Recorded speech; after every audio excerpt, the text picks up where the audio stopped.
Hello అండి అందరికీ. అందరూ ఎలా ఉన్నారు? బాగున్నారా అందరూ?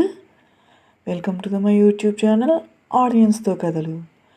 ఈరోజు మనం చెప్పుకునే కథ ప్రేమ పరీక్ష భాగం 1.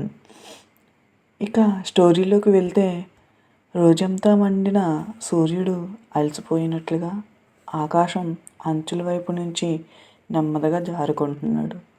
ఆ వెలుతురులో చుట్టూ ఉన్న ప్రతి వస్తువు మృదువైన రంగులో కరిగిపోతున్నట్లుగా అనిపిస్తుంది. సత్య ఒక రోడ్డుపై నడుస్తుంది. మెల్లగా అడుగులు వేస్తుంది. అడుగులో ఖచ్చితమైన నిర్ణయం ఉంది.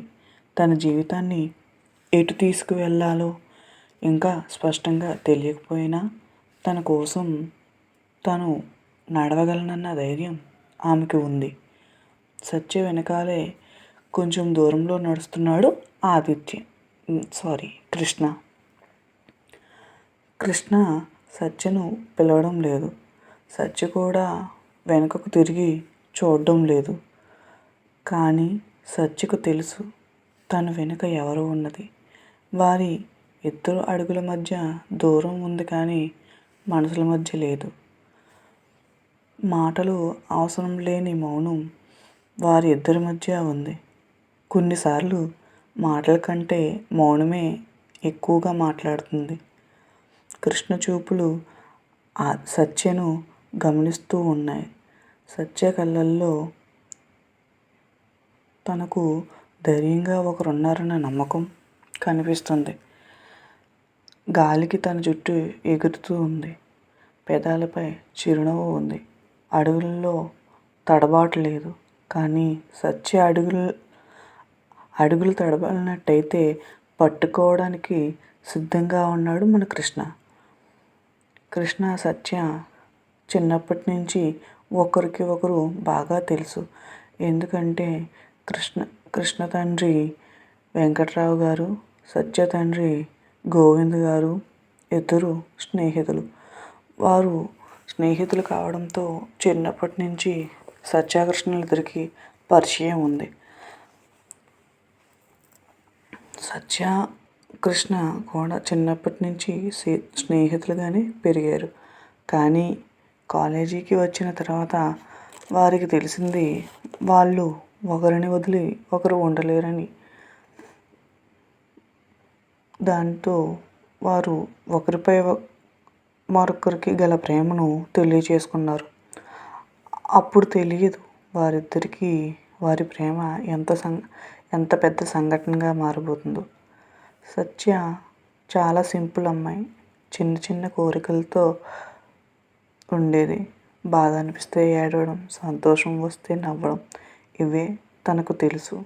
కానీ తన కాళ్ళపై తను నిలబడి ఒక మంచి ఉద్యోగం సాధించాలనే కోరిక అయితే గట్టిగానే ఉంది సత్యకు.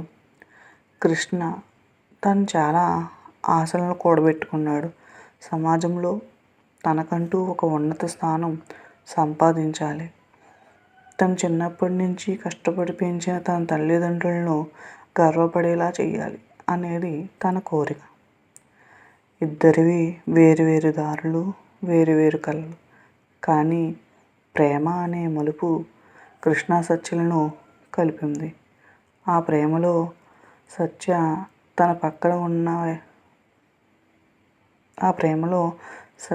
తన పక్కన ఉన్నప్పుడు కృష్ణకు తన కష్టాలు చిన్నవిగా అనిపించేవి.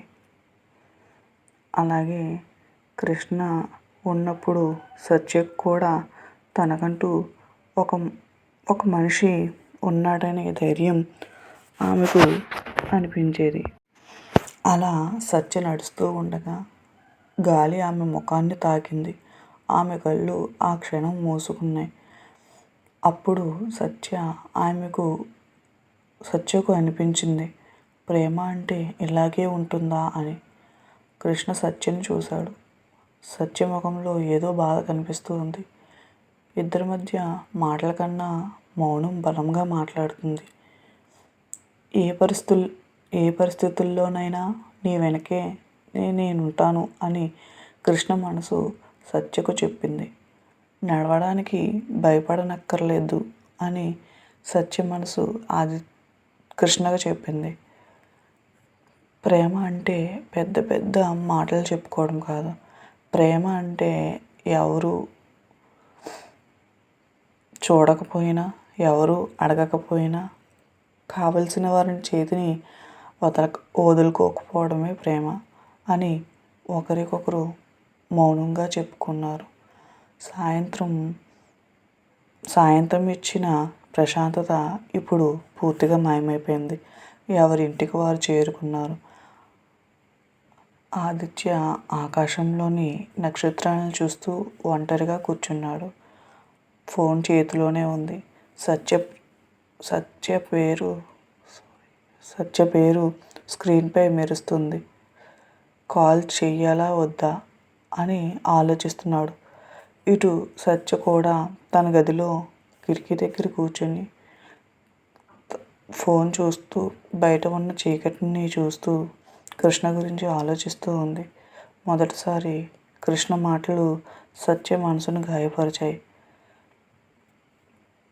సత్య మనం ఇంట్లో చెప్పి పెళ్లి చేసుకుందాం కృష్ణ అని అనగానే కృష్ణ ఇప్పుడు కాదు సత్య, కొంచెం సమయం తర్వాత చెబుదాం. మనం మన జీవితంలో బాగా సెటిల్ అయ్యి ఒకరి బాధ్యత ఒకరు తీసుకునే స్థితిలో ఉన్నప్పుడు మన కుటుంబాలతో మాట్లాడి మనం పెళ్లి చేసుకుందాం అని చెప్పాడు కృష్ణ. అతను చెప్పే మాటలు అబద్ధాలు కావు, నిజాలే. కానీ ఆమె మనసును బాగా గాయపరిచాయి. సత్యకు తెలుసు కృష్ణ ఉద్దేశం చెడ్డది కాదని. కానీ ప్రేమలో ఉద్దేశం కంటే దూరం ఎక్కువగా నొప్పిని ఇస్తుంది. ఆ రాత్రి వాళ్ళిద్దరూ కళ్ళు మూసుకున్న ఆలోచనలతో మేల్కొనే ఉన్నారు.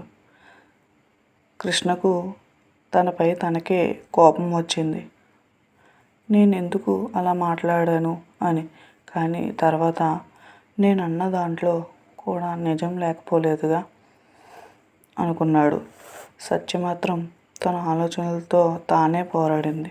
నేను ఎక్కువ ఆశిస్తున్నానా, లేదా అతను నన్ను అర్థం చేసుకోలేకపోతున్నాడా? అసలు నేను తనని ఎలా అర్థం చేసుకోవాలి అని తనను తానే ప్రశ్నించుకుంది. ఆ రాత్రి ఇద్దరూ తమ ఆలోచనలతో గడిపారు. మళ్ళీ సూర్యుడు తన కిరణాలతో వెలుగు నింపుతూ ఉదయించాడు. కానీ కృష్ణ సత్య ఇద్దరి ఆలోచనలు నిన్న రాత్రి దగ్గరే ఆగిపోయాయి. ఇద్దరి మధ్య కాల్స్ లేవు, మెసేజ్లు లేవు. మౌనం ఇద్దరి మధ్య చేరింది. తర్వాత ఆ మౌనం కష్టంగా మారింది. ఇద్దరిది ఒకే ఆలోచన, కానీ ఎవరితో మాట్లాడుకోవట్లేదు. కృష్ణ ఫోన్ తెరిచి సత్య స్టేటస్ చూశాడు. ఆ స్టేటస్లో కొన్నిసార్లు మౌనం కూడా సమాధానమే అని ఉంటుంది. అది చూసిన వెంటనే అతనికి మనసు బాధగా అనిపించింది. అతను వెంటనే కాల్ చేయాలనుకున్నాడు, కానీ ఆగిపోయాడు. అతను చెప్పింది అర్థం చేసుకోమని అడుగుదామనుకుంటున్నాడు సత్యను. కానీ సత్య తనను అపార్థం చేసుకుంటుందని భయపడుతున్నాడు. అటు సత్య కూడా కృష్ణ పేరు చూసినప్పుడల్లా ఫోన్ తీసి చేయాలనుకుంటుంది, కానీ చెయ్యదు. సత్యకు మాట్లాడడానికి చాలా మాటలు ఉన్నాయి, కానీ అవి ఎలా తెలియచేయాలో తెలియలేదు సత్యకు. అలా రోజులు గడుస్తూ ఉన్నాయి. ముందు రోజుల్లో రోజుకు 10 సార్లు మాట్లాడుకునే సత్యకృష్ణ ఇద్దరు ఇప్పుడు ఒకసారి కూడా మాట్లాడుకోవట్లేదు. అది పెద్ద గొడవ కాదు, కూర్చొని మాట్లాడుకుంటే సర్దుకుపోతుంది. కానీ మాటలు ఇద్దరికీ కరువయ్యాయి.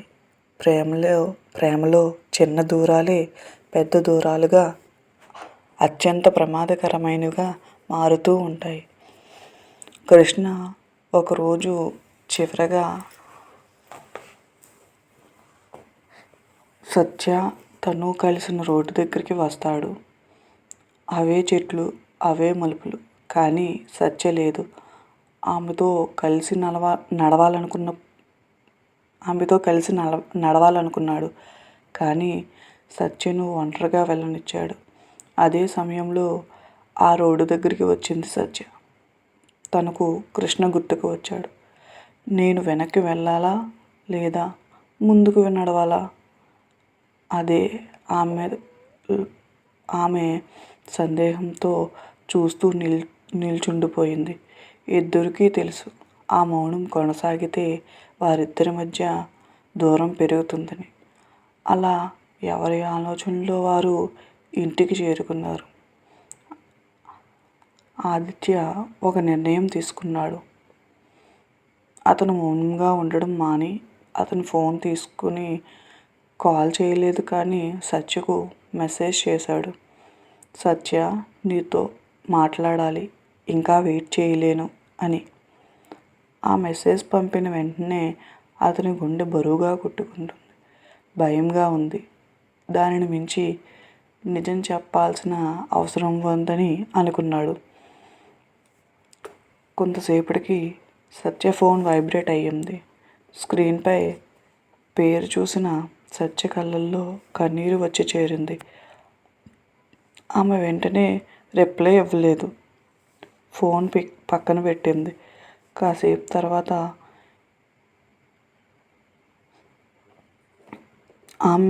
ఆమె తన మనసులోనే ప్రశ్నించుకుంది, ఇప్పుడైనా నేను చెప్పేదానికి ఒప్పుకుంటాడా అని.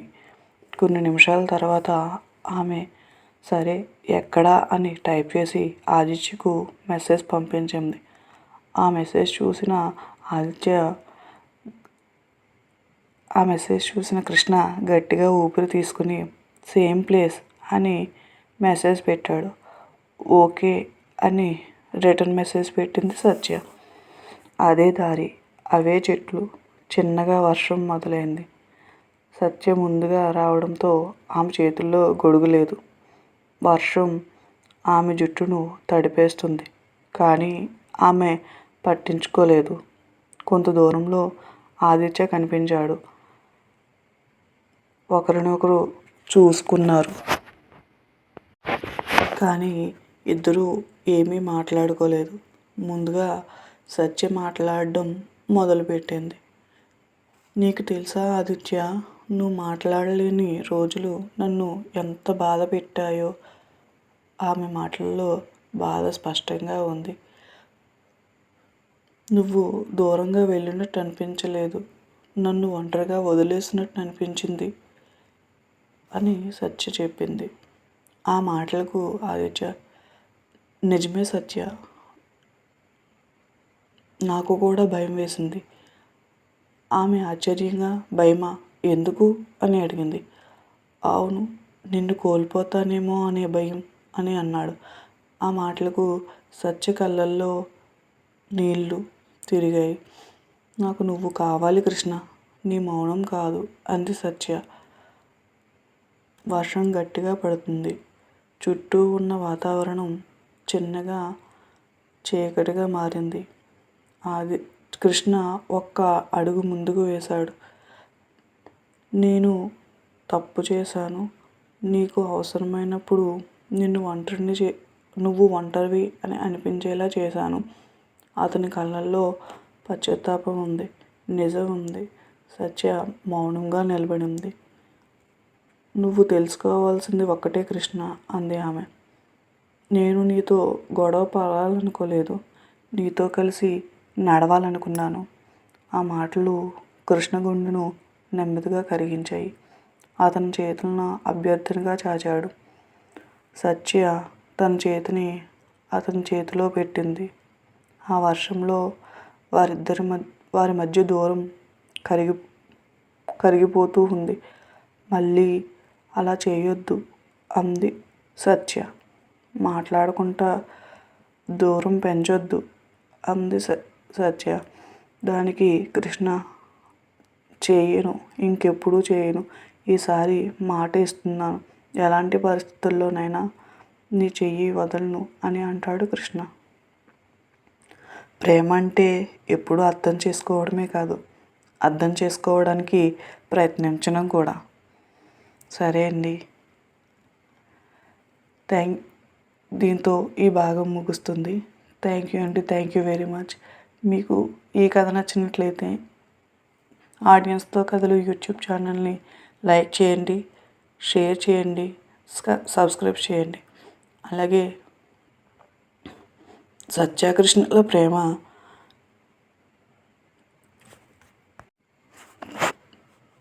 కాలం పెట్టే పరీక్షలను దాటుకొని పెళ్లిబంధంగా మారుతుందా? వచ్చే పరీక్షలను వారి ప్రేమ సమర్థవంతంగా ఎదిరించగలుగుతుందా? పెద్దలను ఒప్పించగలుగుతుందా? మరి ఏ విధంగా వారి ప్రేమ బంధాన్ని పెళ్ళిగా మార్చుకుంటారో ఈ కథలో తెలుసుకుందాం. థ్యాంక్ యూ అండి, థ్యాంక్ యూ వెరీ మచ్.